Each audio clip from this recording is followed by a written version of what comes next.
Hi everyone. तो आज की इस वीडियो में हम पढ़ने वाले हैं पैराडाइज लॉस्ट को। ठीक है, पूरा कवर करने वाले हैं पैराडाइज लॉस्ट का। ये थ्योरी क्लास है और इसमें हम पैराडाइज लॉस्ट के जो इम्पोर्टेंट पॉइंट्स हैं उसको कवर करेंगे। देन हम उन जो 1 से लेके 26 लाइन है, 26 लाइन है, उसको भी कवर करेंगे। ठीक है, और देन कैरेक्टर को भी कवर करने वाले हैं इसमें, और थोड़ी सी स्टोरी भी समझेंगे क्या स्टोरी है पैराडाइज लॉस्ट की, और स्टोरी हम पूरा समझेंगे क्या है। ठीक है, तो स्टार्ट करते हैं। ये आपके यूपीएलटी के लिए बहुत इंपॉर्टेंट है, वैसे आपके टीजीटी के लिए भी इम्पॉर्टेंट है, टीजीटी पीजीटी दोनों के लिए इम्पॉर्टेंट है, और यूपीएलटी के लिए तो मस्ट है। ठीक है, तो ये ध्यान रखना, वहाँ पे डिफाइन किया गया है कि हाँ आपको ये पढ़ना ही पढ़ना है पैराडाइज लॉस्ट, और टीजीटी पीजीटी में तो पढ़ना ही पढ़ना रहता है। चलिए स्टार्ट करते हैं सेशन को। तो अगर हम इसके पब्लिकेशन की बात करें, पैराडाइज लॉस्ट को किसने लिखा है? जॉन मिल्टन साहब ने लिखा है। जॉन मिल्टन का ये एपिक है। एपिक मीन्स महाकाव्य। ठीक है, तो जैसे आपका महाकाव्य महाभारत है, रामायण है, महाभारत बोल सकते हो आप, जैसे वो महाकाव्य ही है, तो ये भी एक टाइप का क्या है? एपिक है, महाकाव्य है। ठीक है, एंड ये पूरी तरह से बाइबल पर बेस्ड है, क्रिश्चियन। ठीक है, इन्होंने अपने इस पैराडाइज लॉस्ट की जो कहानी रखी है वो बाइबल से उठाया है ये कहानी, या यूँ बोलो बाइबल में भी ये कहानी है, कहीं ना कहीं कुरान में भी ये कहानी मिलती है, एडम एंड ईव की कहानी। ठीक है, कि एडम एंड ईव का कैसे हेवन से निकाला गया, ये सारी चीज़ें तो बाइबल में ये है। तो इन्होंने क्या किया, बाइबल से ही पूरी बेस्ड इन्होंने अलग से एपिक लिखा, और बाइबल पे ही पूरी तरह से ये बेस्ड है, यानी कि क्रिश्चियन रिलीजन से। तो ये ध्यान रखना है। चलिए फिर स्टार्ट करते हैं। यहाँ पे पब्लिकेशन हिस्ट्री की अगर बात करें, पैराडाइज लॉस्ट का फर्स्ट एडिशन कब आया था? तो 1667 में आया था, ये याद रखना है। जिसमें कितनी बुक्स थी? 10 बुक्स थी, ये ध्यान रखना है। मतलब 1667 में जब ये आया ना, तो उस समय 10 बुक्स में आई थी ये बुक। ठीक है, उसके बाद क्या हुआ कि पब्लिकेशन डिले हो गया by great plague of London 1665 and great fire of London 1666। Delay हो गया था क्योंकि इसको पब्लिश कराना था कब? 1665 में ही या 1666 में ही, लेकिन ये डिले इसको कर दिया गया क्योंकि उसी समय लंदन में ग्रेट प्लेग भी आया था। ठीक है, उस समय लंदन में क्या आया था? ग्रेट प्लेग आया था, जिसके कारण इसका जो पब्लिकेशन था उसको डिले कर दिया गया था। ठीक है, एंड देन फिर इसको 1666 में भी पब्लिश कराने का सोचा गया, लेकिन फिर से ये great fire of London, fire भी हुआ था, ग्रेट फायर ऑफ लंदन, यानी कि लंदन में एक भीषण आग लग गई थी, जिसके कारण इसको फिर से डिले कर दिया गया।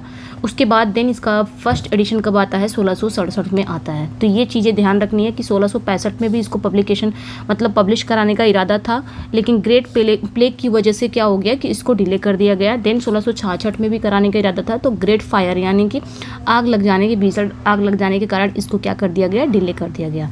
देन उसके बाद 1667 में इसको 10 बुक्स के साथ पब्लिश किया गया। तो ये ध्यान रखना है। सेकेंड एडिशन भी इसका आया था।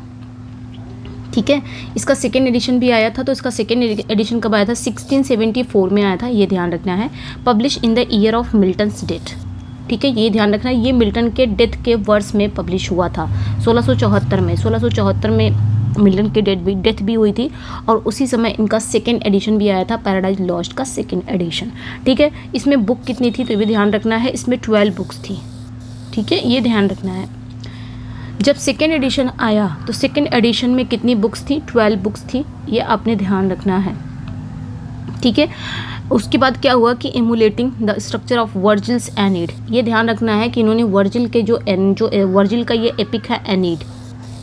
ठीक है, एनीड के स्ट्रक्चर का ही इन्होंने नकल किया था, इमिटेट किया था, यानी कि एनीड भी 12 बुक्स में है, इसीलिए इन्होंने अपने पैराडाइज लॉस्ट को भी 12 बुक्स में लिखा।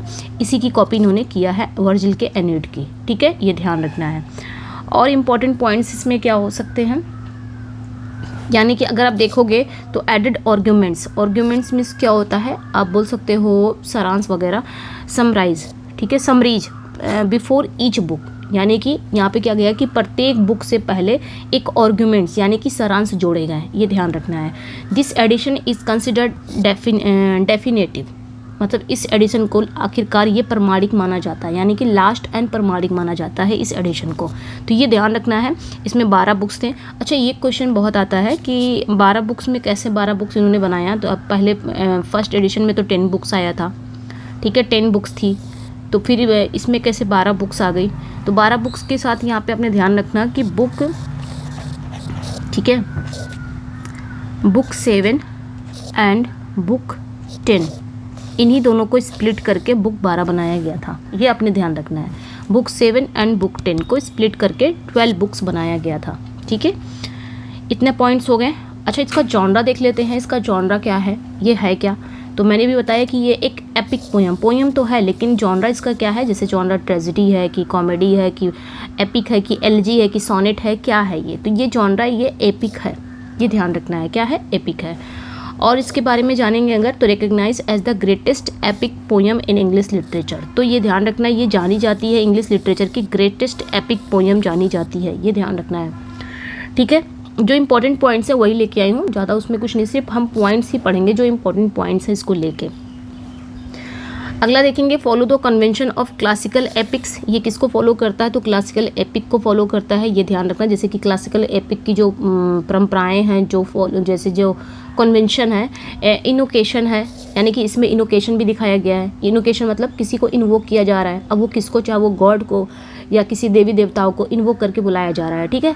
किस लिए, सो दैट उनको क्या मिले, प्रेरणा मिले, प्रेरणा के लिए बुलाया जाए। तो इसमें भी आपके सेम क्लासिकल एपिक की तरह, मतलब क्लासिकल एपिक का जो परंपरा है, जो कन्वेंशन है, उसको फॉलो किया गया है इसमें, इस एपिक में मिल्टन ने फॉलो किया है। जैसे कि क्लासिकल एपिक की कन्वेंशन क्या है कि अगर आप एपिक लिख रहे हो तो उसमें इनोकेशन जरूर होगा, ठीक है। जैसे कि किसी को बुलाना, इन्वोक करना, ताकि आगे मुझे प्रेरणा दो। आगे हम पढ़ने वाले हैं जिससे आपको समझ में आ जाएगा। फिर देन आता है मीडियाज रेज, इन मीडियाज रेज मतलब कहानी जो शुरू होगी वो बीच से ही शुरू हो जाएगी, इन द मिडल, ये याद रखना है। मीडियाज रेज यानी कि कहानी जो शुरू होगी वो आपकी वो मिडल में ही शुरू हो जाएगी, ये क्लासिकल एपिक का कन्वेंशन है, इसी चीज़ को मिल्टन ने फॉलो किया है। तीसरा जो है, हीरोइक बैटल्स दिखाए जाएंगे इसमें, ठीक है। इसमें क्या दिखाए जाएंगे, वीरों का युद्ध, ये सारी चीज़ें ये फॉलो कर रहे हैं। But centres around a Christian world view, ये ध्यान रखना है। लेकिन इनका जो सेंटर है, इनका जो दृष्टिकोण है वो किस पे बेस्ड है, वो क्रिश्चियन वर्ल्ड व्यू पे बेस्ड है। कुछ और चीज़ों को नहीं दिखाएंगे, क्रिश्चियन चीज़ों को दिखाएंगे, जैसे कि बाइबल को उठाया है इन्होंने, ठीक है। एक ईसाई दृष्टिकोण पर सेंटर्ड है, यानी कि ईसाई की चीज़ें, यानी कि जो ईसाई धर्म के जो बाइबल है ना, उसी चीज़ों को इन्होंने दिखाया है, ठीक है। सब कुछ इन्होंने एपिक के, मतलब क्लासिकल एपिक का जो कन्वेंशन है, जो परंपरा है, उसको फॉलो किया है, सब कुछ इसमें इन्होंने किया। इनोकेशन, मीडियाज रेज, हीरोइक बैटल सब दिखाएंगे, लेकिन इनका जो थीम रहेगा, इनका जो दृष्टिकोण है, किस पे ये सेंटर्ड है, किस पे बताने जा रहे हैं, कौन सी कहानी बताने जा रहे हैं, तो क्रिश्चियन वर्ल्ड व्यू पे है, ये ध्यान रखना है, ठीक है। एंड नेक्स्ट पे आएंगे। अगला जो है कि ये एक्सप्लोर क्या करता है, universal theme of sin, redemption and cosmic conflict को एक्सप्लोर करेगा। यानी कि पैराडाइज लॉस्ट में क्या आपको दिखाया जाएगा, यूनिवर्सल थीम, यानी कि सिन, पाप को दिखाया जाएगा, रिडेम्पशन भी दिखाया जाएगा कि मोक्ष भी है इसमें, और बहुत सारे कॉस्मिक कॉन्फ्लिक्ट भी दिखाए जाएंगे, यानी कि ब्रह्मांडीय बहुत सारे कॉन्फ्लिक्ट हैं, संघर्ष हैं, जो सार्वभौमिक विषयों की पड़ताल करता है। ये सारे इसके थीम हैं वगैरह वगैरह। चलिए नेक्स्ट पे आएंगे। फॉर्म, ये किस फॉर्म में लिखा गया है, तो ये भी ध्यान रखना है, यानी कि किस शैली में लिखा गया है, किस फॉर्म में लिखा गया है, तो ब्लैंक वर्स में लिखा गया है। अब ब्लैंक वर्स तो सभी को पता होगा, ब्लैंक वर्स क्या होता है। यहाँ पे देखिए, written in unrhymed iambic pentameter, यानी कि ब्लैंक वर्स में जिसमें आप ध्यान रखना है कि जिसमें मीटर होता है, जिसमें आपका मीटर होता है लेकिन आपका नो राइम होता है, यानी कि इस चीज़ से इन्होंने ये आज़ाद कर दिया, इन्होंने राइम की कोई झंझट नहीं पाल लिया इसमें, ठीक है। पैराडाइज लॉस्ट में कि हाँ राइम भी बैठाना है, राइम मतलब लाइन के अंत में, एंड में हमें राइम बैठाते चलना है, तो इस चीज़ से ये आज़ाद थे, इनका इन्होंने झंझट नहीं पाला। ब्लैंक वर्ड्स में ही लिखा, written in unrhymed iambic pentameter, तो मीटर तो यूज़ है, लेकिन कौन सा मीटर यूज़ है ये भी ध्यान रखना है, तो आयम्बिक पेंटामीटर यूज़ है, ये ध्यान रखना आपने, ठीक है। आयम्बिक पेंटामीटर क्या होता है, 10 सेलेबल लाइन्स, ठीक है। अनस्ट्रेस स्ट्रेस, यानी कि एक लाइन में ही आपको कितना मिलेगा, एक लाइन में ही आपको 10 सेलेबल मिल जाएंगे, ठीक है। ये हो जाता है पेंटा मतलब 5, जैसे कि इसमें आप क्या करोगे, एक लाइन रहेगी, इसमें unstress stress, unstress stress, unstress stress, unstress stress, unstress stress, कितना हुआ, 1 2 3 4 5 हो जाएगा, 5 ऐसे यूज़ किया जाएगा मीटर, इस तरह ये 5 ऐसे यूज़ किया जाएगा। तो इसमें टोटल ये 5 हुए, टोटल कितना हुआ, सेलेबल कितने पाए जाएंगे, 10 सेलेबल। तो पढ़ेंगे किसी दिन तो हम समझेंगे इसको भी, ठीक है। तो ये ध्यान रखना, इसे ही कहा जाता है। अच्छा, और चीज़ें इसके लिए इम्पोर्टेंट है, जैसे कि provides a Lofty serious tone and resembling the rhythms of natural speech, तो ये ध्यान रखना है, लॉफ्टी याद रखना है, सीरियस टोन है इसका, ये ध्यान रखना है। कुछ इंपॉर्टेंट पॉइंट्स हैं।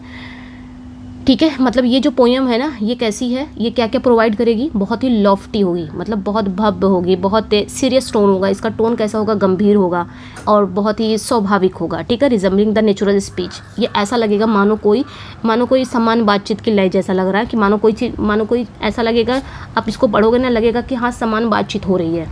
ठीक है, तो ये ध्यान रखना है। ओके, पोयम बहुत ही लॉफ्टी होगा यानी कि भव्य होगा, बहुत सीरियस टोन में होगा यानी कि स्वाभाविक और गंभीर टोन में प्रदान करेगा, और बहुत लगेगा नेचुरल स्पीच की तरह। नो राइम, अभी जस्ट हमने पढ़ा कि राइम नहीं है, सिर्फ ब्लैंक वर्ड्स का जहाँ पे यूज़ है तो समझ जाए वहाँ पे राइम की झंझट नहीं है, तो इसमें कोई राइम नहीं है। To avoid Milton called the jingling sound of like endings, इसको मिल्टन ने क्या कहा है, ठीक है, उन्होंने राइम की झंझट तो नहीं पाली, इसीलिए उस चीज़ से बचा जा सके, जिसे मिल्टन ने क्या बोला, the jingling sound of like ending, यानी कि जो समान अंत वाले जो शब्दों की झंझनाहट कहा। ठीक है, किसे, राइम को कहा, तो ये चीज़ें ध्यान रखनी है। अब इसके मेजर थीम है, पैराडाइज लॉस्ट के मेजर थीम क्या है, तो ये भी ध्यान रखिएगा कि इसका थीम क्या है, इम्पोर्टेंट है। ठीक है, अब यहाँ पे इसकी थीम अगर देखेंगे, मेजर थीम है ये, जैसे कि fall of man, the fall of man की बात की है, यानी कि एडम और ईव की जो पहली अवज्ञा है, यानी कि पहली अवज्ञा मतलब पहली ही बार में कोई चीज़ उनको मना की गई और पहली ही बार वो चीज़ को नहीं फॉलो कर पाए, तो उसके परिणाम से रिजल्ट ये निकलता है कि उनको ईडन गार्डन से निकाल दिया जाता है। तो ये भाई सेंट्रल, ये इस एपिक का ना सेंट्रल विषय है, यानी कि सेंट्रल थीम है, द फॉल ऑफ मैन। दूसरा क्या है आपका, दूसरा justifying the ways of God to man है, ये ध्यान रखना है। यानी कि मिल्टन यहाँ पे ये दिखाना चाहते हैं, ये समझाना चाहते हैं कि ईश्वर के जो काम है ना वो न्यायपूर्ण होते हैं इंसानों के लिए और तर्क संगत होते हैं, ये बताना चाह रहे हैं। यानी कि ईश्वर जो भी आपके लिए कर रहा है, जो भी आपके लिए करता है वो एकदम सही करता है, यहाँ पे ये बताना चाह रहे हैं अपने एपिक के थ्रू। नेक्स्ट पे क्या है, फ्री विल वर्सेस प्रीडेस्टिनेशन। तीसरा इसका जो थीम है यानी कि स्वतंत्र इच्छा और नियति। इनका कहने का मतलब है यहाँ इस कविता, ये जो पोयम है ना, ये जो एपिक पोयम है, ये इस बात पे जोर देती है कि ईश्वर ने मनुष्यों को और एंजल्स को स्वतंत्र इच्छा दी है, चाहे वो मनुष्य हो गए, चाहे कोई एंजल्स हो गए, देवदूत हो गए वगैरह हो गए, सभी को ईश्वर ने फ्री विल दिया है, इसलिए वो अपने कर्मों के लिए स्वयं जिम्मेदार हैं, तो ये ध्यान रखना है।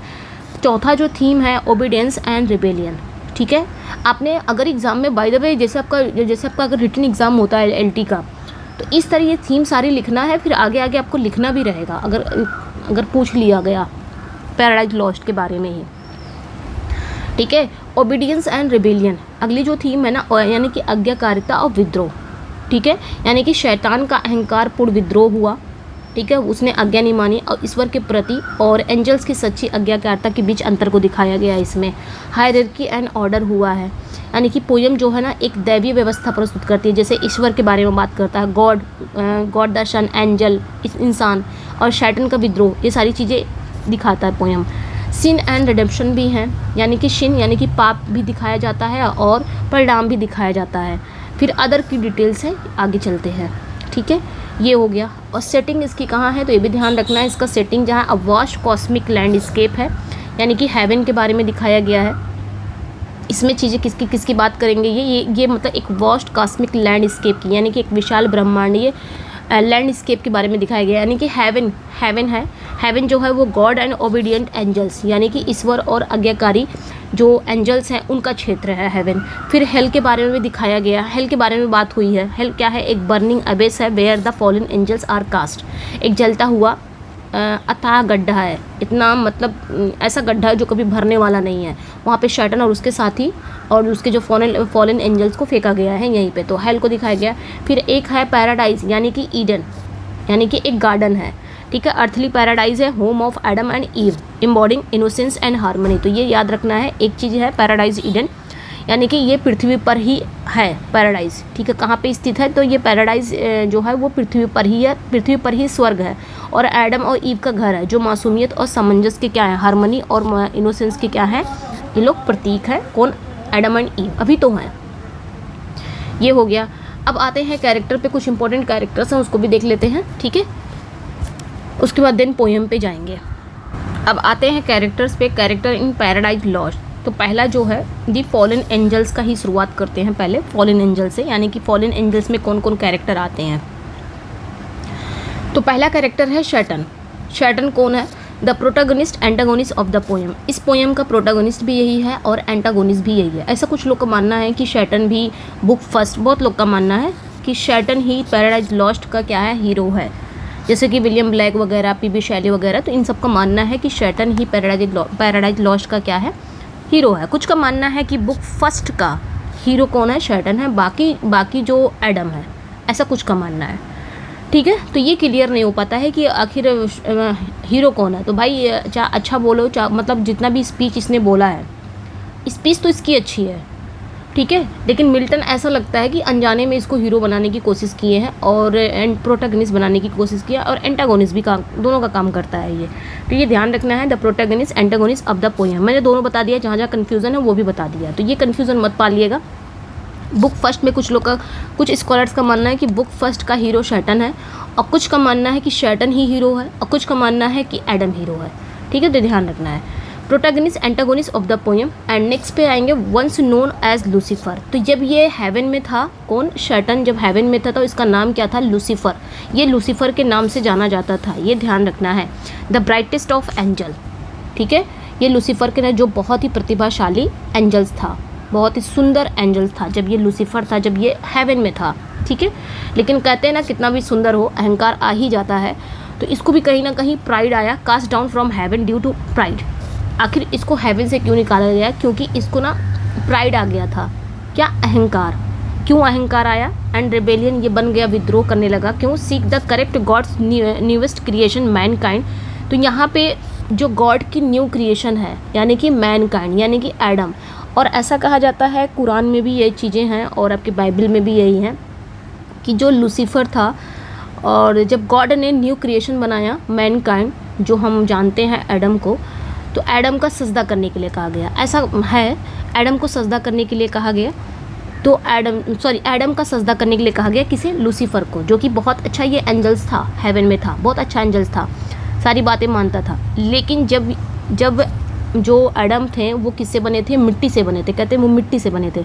तो मिट्टी से जब उनको बनाया गया, गॉड ने क्रिएट किया, तो उन्होंने कहा कि सजदा करो, यानी कि इनके सामने झुको, किसके सामने, मैनकाइंड के सामने झुको। तो लूसीफर को ये था कि मैं कहाँ एंजल हूँ, मैं कहाँ देवदूत हूँ, एंजल हूँ, और इतना मैं प्रतिभाशाली हूँ, सुंदर हूँ, मैं कहाँ मिट्टी से बने हुए मैनकाइंड के सामने मैं कैसे सजदा करूँ। तो उसके अंदर ये प्राइड आ गया, जिसके कारण ये सारी चीज़ें हुई, उन्हें लूसीफर से सैटन बनना पड़ा, ऐसा है। ठीक है, तो उसी तरह बाइबल में भी है, ये चीज़ें ध्यान रखनी है। तो seek to correct God's newest creation mankind का सजदा करने के लिए या उसके सामने झुकने के लिए इसने मना कर दिया, और अपने प्राइड के कारण ही इसको क्या हुआ, वहाँ से निकाला गया, कहाँ से, हेवन से। तो ये फेमस लाइन है, ये याद रखना, ये बोलता है, better to reign in hell than serve in heaven, कि स्वर्ग में सेवा करने से बेहतर है कि नर्क में मैं क्यों ना शासन करूं, मैं स्वर्ग में सेवा नहीं कर सकता किसी मिट्टी से बने हुए मैनकाइंड का। ठीक है, तो ये ध्यान रखना है। अगला जो कैरेक्टर है फॉलन एंजल्स में आता है बेल्जेबब। तो सैटन सेकंड इन कमांड, ये क्वेश्चन बहुत बार पूछा गया है, चाहे आपके टीजीटी हो, बहुत बार पूछा जाता है कि अगर पूछा जाए कि सैटन का सेकंड इन कमांड कौन है, सैटन यानी कि सैटन का दूसरा सबसे प्रमुख सेनापति कौन है, तो वो है आपका बेल्जेबब। ये ध्यान रखना है। ये किसके लिए जाना जाता है, बेल्जेबब अपने स्ट्रैटेजिक एंड डिप्लोमेटिक के लिए जाना जाता है, यानी कि रणनीतिक और कूटनीतिक सोच वाला बंदा है ये। ठीक है, ये ध्यान रखना है। Proposes the plan to seek and corrupt earth, ये क्या प्लान बनाता है, ये कहता है कि पृथ्वी को खोजकर उसे भ्रष्ट करने की योजना का प्रस्ताव रखता है। ये कहता है पृथ्वी को खोजो और उसे भ्रष्ट करो। आगे अगला जो कैरेक्टर है मोलोक। अब मोलोक किसके लिए जाना जाता है, तो ये ध्यान रखना है, फियर्स के लिए, बार्बरिक के लिए, वॉर लविंग के लिए जाना जाता है, यानी कि बहुत ही भयंकर टाइप का बंदा है ये, बहुत ही बर्बर टाइप का है, और थोड़ा वॉर लविंग है, यानी कि युद्ध करना इसको पसंद है। ठीक है, बैलेंसरेंट टाइप का है। ठीक है, अब यहाँ पे इसका क्या होता है कि advocates violent retaliation against heaven, यानी ये क्या कहता है, ये हेवन के विरुद्ध हिंसक प्रतिशोध की वकालत करता है, यानी कि हेवन के विरुद्ध हमें क्या करना है, एक वायलेंट रिटेलिएशन करना है, यानी कि एक हिंसक प्रतिशोध हमें बदला लेना है। ठीक है, हेवन के प्रति। और ये क्या है, symbol of mindless rage and self destructive pride. ठीक है, तो ये ध्यान रखना है, ये कैसा है, माइंडलेस रेज का सिंबल है, यानी कि बहुत ही विवेकहीन क्रोध, इसको जब गुस्सा आता है ना तो फिर कंट्रोल नहीं कर पाता, कुछ इस टाइप का बंदा है ये, ध्यान रखना है। अगला जो कैरेक्टर है बेलियल, बेलियल जो करेक्टर है इसकी भी जान लेते हैं, इसकी खासियत क्या है। एलिगेंट है, ठीक है, एलिगेंट है यानी कि शिष्ट है, और परसुएसिव है यानी कि प्रेरक है, मतलब सीखने के योग्य है, मतलब कोई ना कोई चीज़ सीखता रहता हो, प्रेरक है। एंड डिसेप्टिवली स्मूथ, और धोखे से भरा हुआ आकर्षक है, ठीक है, यानी कि देखने में तो बहुत आकर्षक लगेगा लेकिन है तो धोखे से भरा हुआ, ठीक है। ये अपोज क्या करता है, opposes both war and toil, prefers AG in hell, ये कहता है कि युद्ध और परिश्रम दोनों का विरोध करता है, कहता है ना युद्ध करो ना टॉयल करो, यानी कि ना टॉयल मतलब परिश्रम, मेहनत मत करो, बल्कि आराम से क्या करो, हेल में आराम का जीवन पसंद करता है, यानी कि ना वॉर ना टॉयल, हमें कुछ नहीं करना भैया, हमें युद्ध नहीं करना, ना ही हमें मेहनत करनी है, बल्कि हेल मिला है, हेल में ही आराम से रहा जाए, ये इस तरह की बात करता है। और इम्बॉडीमेंट टू स्लॉथ, यानी कि ये स्लॉथ है आलस एंड फॉल्स चार्म के लिए जाना जाता है, यानी कि आलस और झूठे आकर्षण का प्रतीक है, इसके लिए ये जाना जाता है। हर एक कैरेक्टर को बहुत अच्छे से मैं यहाँ पे समझा रही हूँ ताकि आपको समझ में आए कि ये कैरेक्टर किस लिए जाना जाता है, इसकी खासियत क्या है, ठीक है, इसकी क्वालिटीज़ क्या है। मैमन, अगला जो कैरेक्टर है मैमन, ये किसके लिए जाना जाता है, तो obsessively focused on wealth and gold, ये ध्यान रखना है, यानी कि धन और सोने के प्रति ये बहुत जुनूनी है, यानी कि इसको वेल्थ चाहिए, इसको गोल्ड चाहिए, बहुत फोकस रहता है, बहुत जुनूनी है, बहुत ऑब्सेस है, ठीक है। नेक्स्ट है suggest building a kingdom in hell, ये क्या कहता है, ये कहता है हेल में ही एक साम्राज्य बनाने का सुझाव देता है कि हेल में ही एक किंगडम, क्यों ना नर्क में एक क्या बनाया जाए, साम्राज्य बनाया जाए, ऐसा ये सुझाव देता है।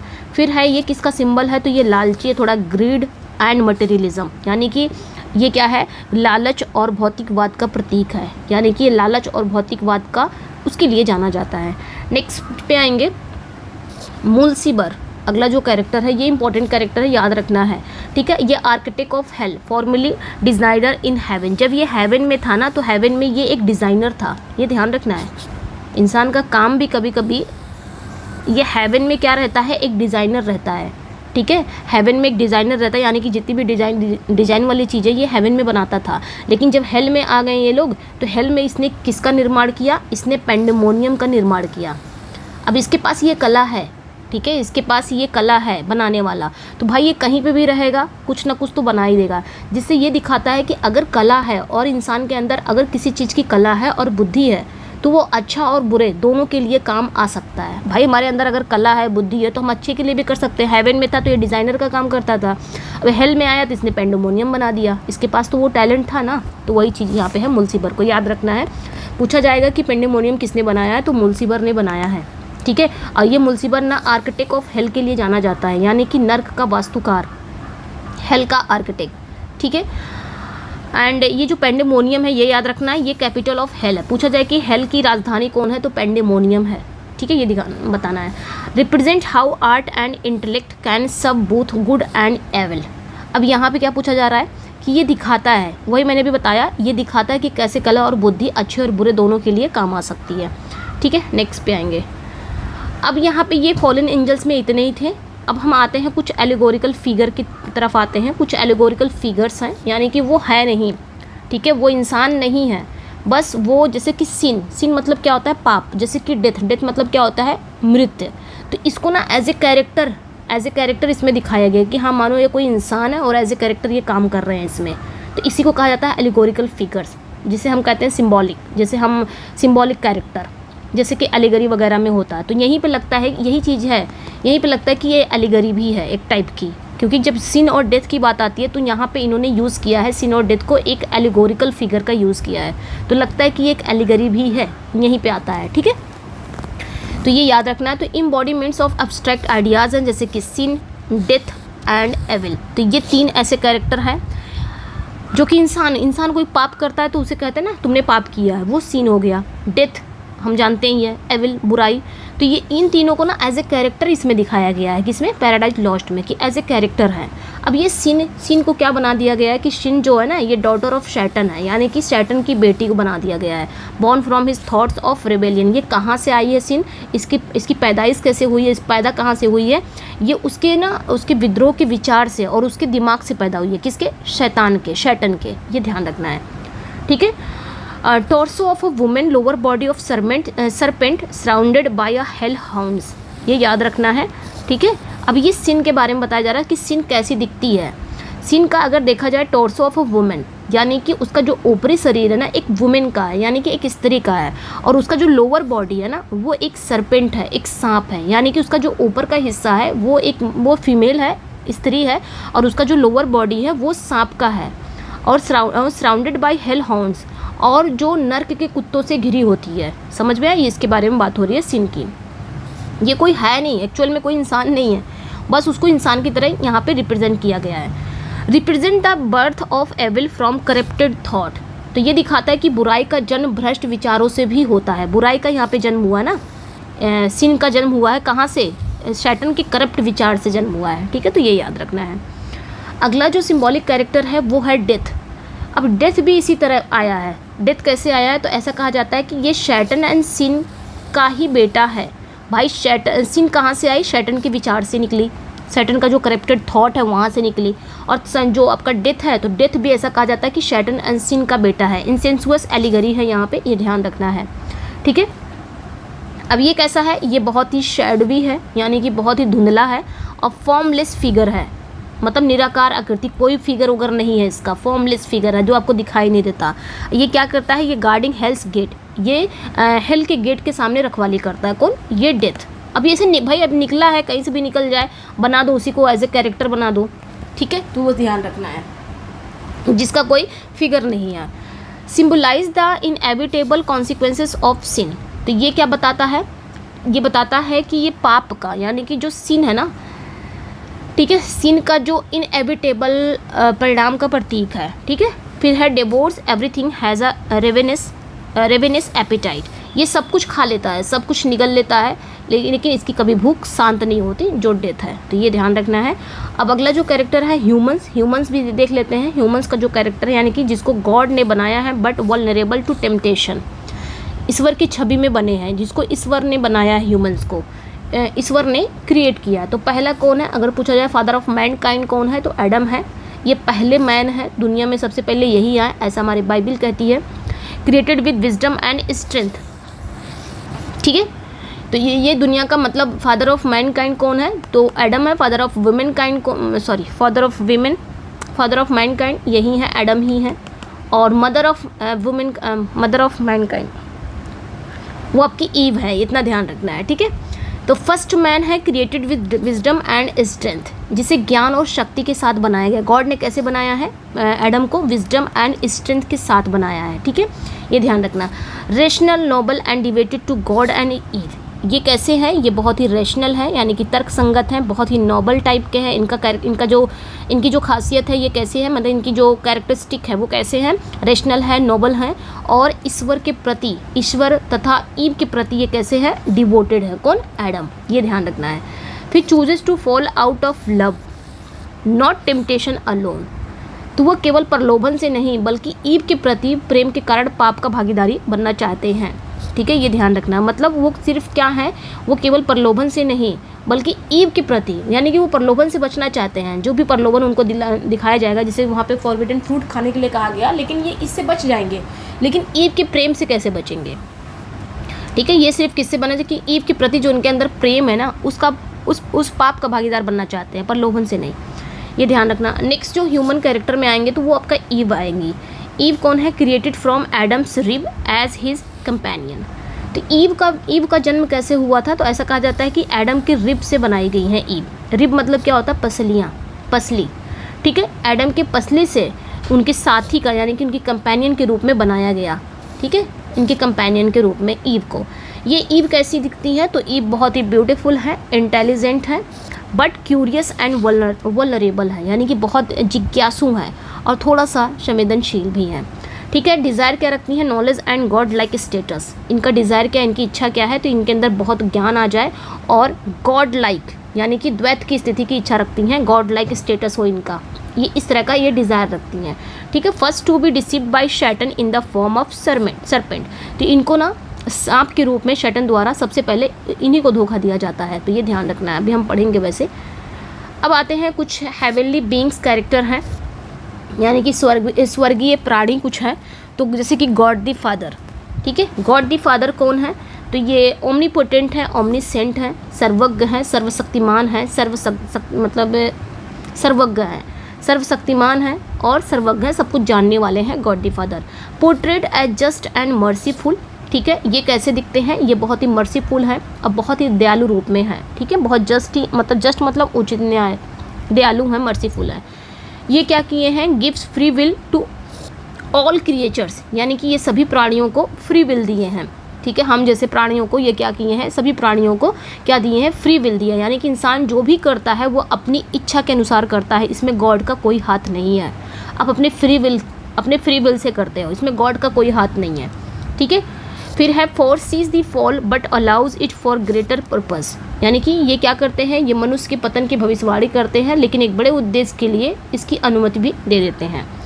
दूसरा जो कैरेक्टर है गॉड द सन है, इनके बारे में जान लेते हैं। तो गॉड द सन कौन है, volunteers to sacrifice himself for mankind redemption, ये क्या करते हैं, ये मैनकाइंड रिडेम्पशन के लिए, यानी कि मानव जाति के मोक्ष के लिए अपने आप को बलिदान करने की पेशकश करते हैं, कुछ इस तरह हैं ये वॉलंटियर टाइप के, ठीक है। ये क्या रिप्रेजेंट करते हैं, तो love, mercy and divine justice, यानी कि प्रेम, दया और दिव्य न्याय को रिप्रेजेंट करते हैं, ठीक है। और अगर देखा जाए तो ट्रू हीरो यही है इस पोयम के, ये ध्यान रखना है।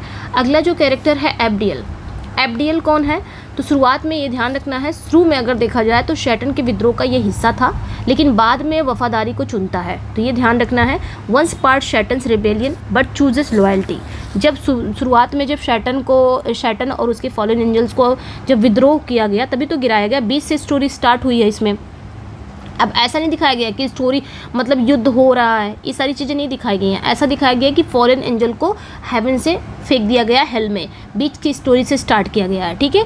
तो ये ना उसी समय किसके साथ था, शैटन के साथ था, लेकिन बाद में इवेंचुअली ये किसको, लॉयल्टी को चुनता है, वफादारी को चुनता है, ठीक है, हट जाता है बाद में।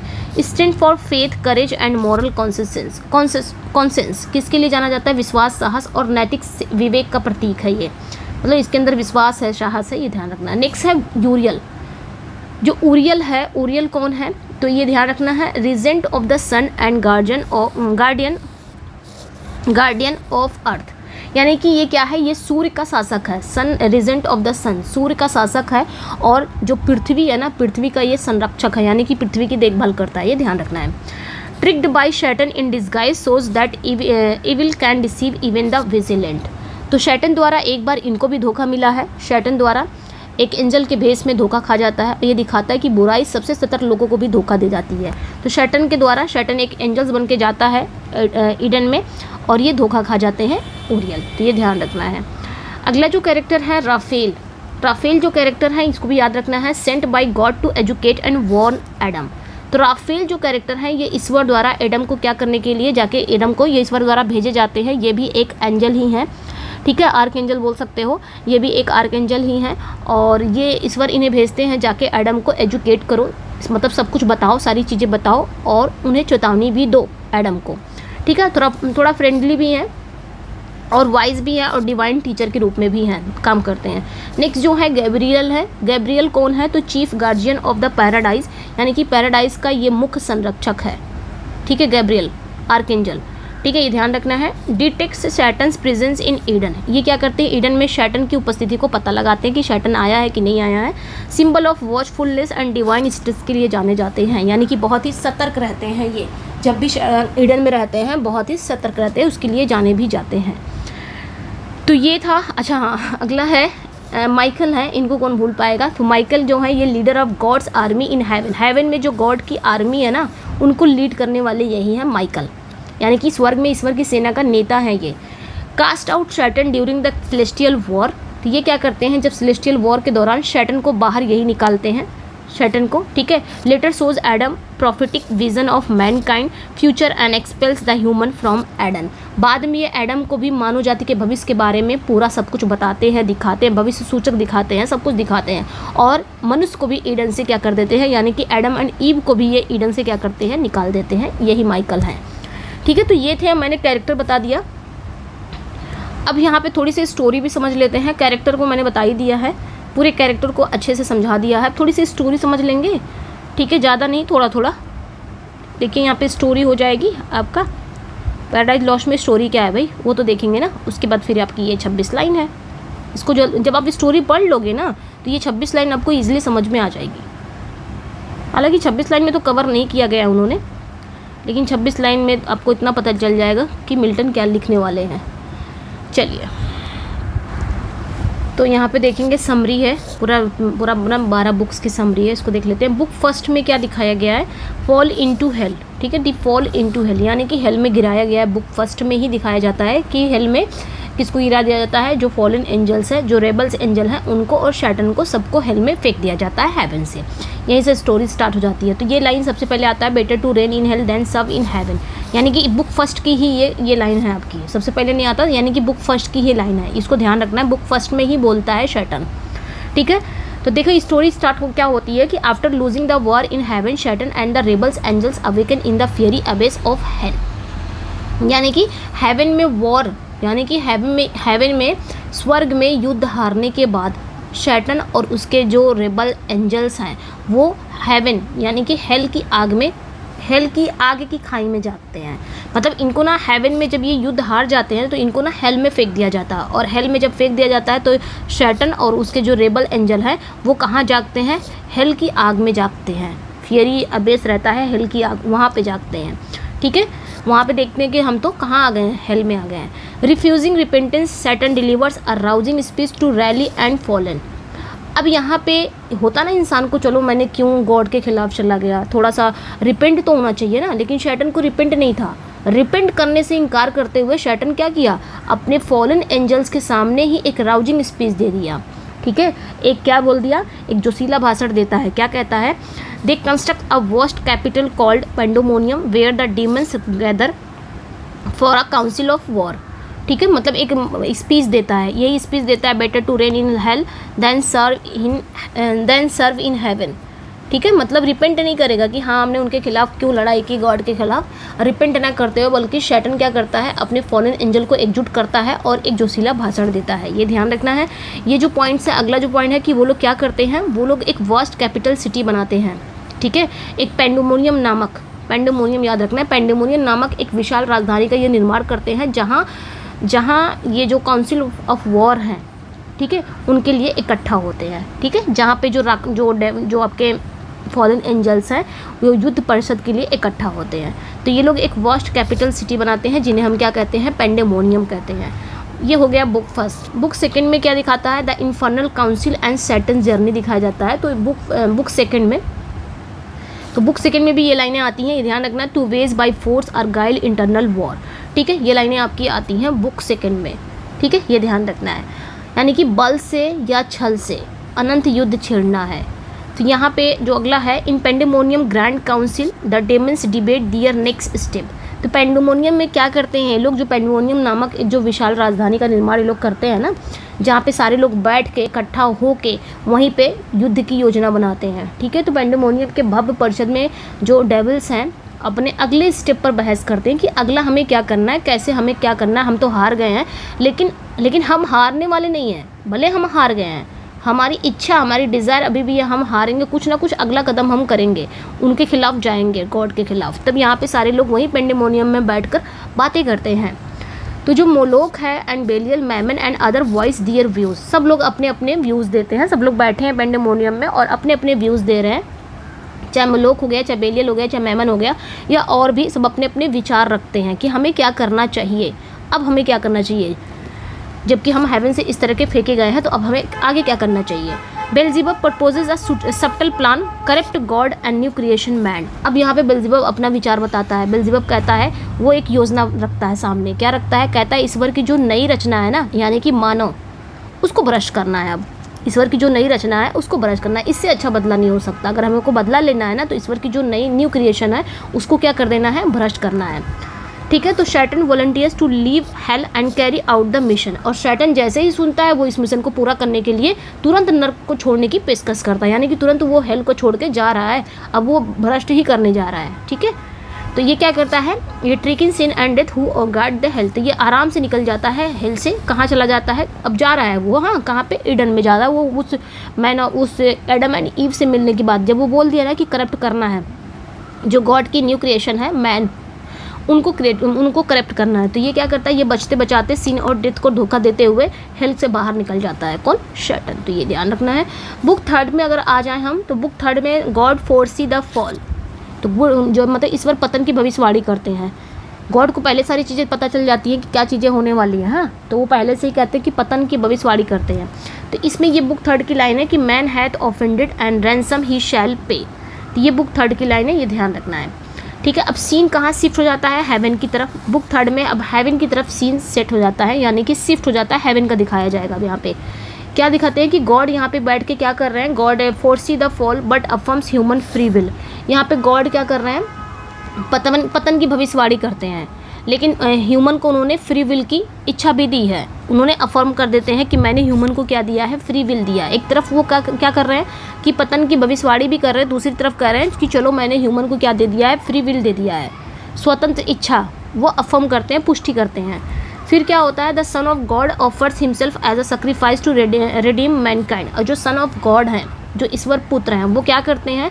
वो मैनकाइंड का उद्धार करने के लिए खुद को बलिदान के रूप में प्रस्तुत करते हैं कि मैं बलिदान दे दूंगा इनके उद्धार के रूप में, इनके रिडीम के रूप में।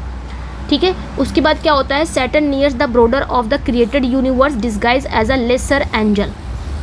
ठीक है, तो ये ध्यान रखना है। जो शैटन है वो क्या होता है? अब ये आ गया है करप्ट करने के लिए, तो शैटन क्या करता है? एक छोटे से एंजल्स का भेष धारण करता है और उसे भेष धारण करके ब्रह्मांड की सीमा के पास पहुंचता है।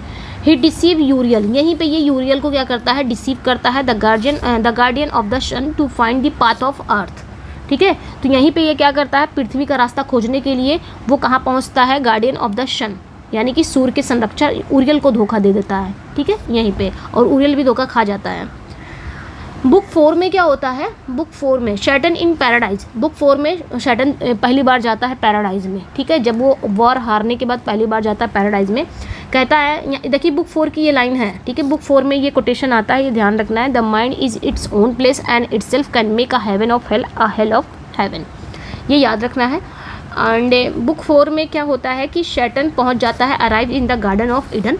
शैटन ईडन गार्डन में पहुंचता है। He is tortured by the beauty and innocence of Adam and Eve. और जब वो ईडन में पहुंचता है ना, तो देखता है एडम और ईव की सुंदरता को, और उनकी मासूमियत को देख के ना इसके अंदर क्या हो जाता है? प्रतिशोध भर जाता है, यानी कि बदले की आग भर जाती है एडम और ईव की सुंदरता और मासूमियत को देखते हुए। Filled with envy and vengeance, यानी कि इसके अंदर ना प्रतिशोध भर जाता है कि मुझे अब ईर्ष्या भर जाती है और प्रतिशोध भर जाता है। ही रिजॉल्व टू रूइन देम, और यहीं पर वो बदला, मतलब वो क्या करता है? रिजॉल्व लेता है, यानी कि संकल्प लेता है कि मैं इन्हें बर्बाद कर दूंगा। ठीक है, तो ध्यान रखना है। Gabriel the archangel confronts him. जो गैब्रियल है वो आर्क एंजल है, वो उससे मिलता है। किससे? शैटन से मिलता है। और शैटन वहाँ पे ना एक एंजल्स के रूप में ही है, ऐसा थोड़ी ना कि अपने रूप में गया है, वो एक एंजल्स के रूप में है। तो गैब्रियल जो है, जो भाई बहुत चौकन्ना रहता है कि कौन आया कौन नहीं आया, ईडन में सब कुछ देखता रहता है, तो इसकी नज़र से मतलब यहाँ पे ये इसका कन्फ्रंट, यानी कि उससे मिल जाता है, उसका सामना होता है।